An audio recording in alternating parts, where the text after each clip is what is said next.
الذي بعثت مع الانبياء صدقا. موسى الله يقول له اضرب العصا، قال له اضرب البحر، قال لي قال له بعصا، قال له الهي وهل من العقل يعقل بحر بعصا ينفلق، قال له اقدر على النبي طالع شغالين على النبي طالع. ابراهيم يطب النار، يجي جبرائيل يقول هذا خاتم لبسه واطلع من النار، قال له جبرائيل جهنم نار هي يطلع منها واحد بخاتم، قال له غير فيها النبي طالب مكتوب على الشذر يا محمد يا علي.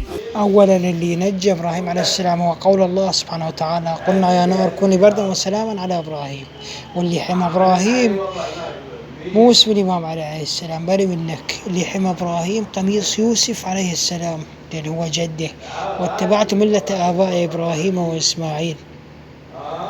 55 يوم النبي إبراهيم بالنار مرتدي قميص يوسف عليه السلام، ورث أبا عن جد يوسف عليه السلام. ترى لا تجي ضرت من يمك، علي لابزة منهم ولا يمهم أصلا، هاي وحدة.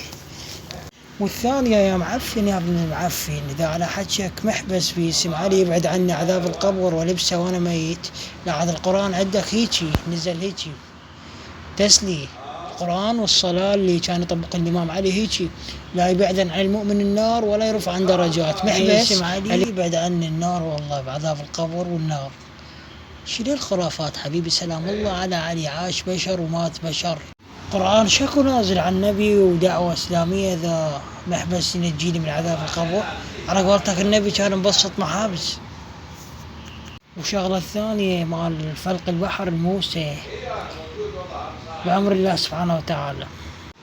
لو حكيك صحيح والإمام حاضر الأنبياء أستاذ فكروا بيها شوية العلاهية الخياس، كان حضر الحسين وخلصه إذا فالق البحر الموسى بإذن الإمام سووا بعد الله استغفر الله. سلام الله على علي.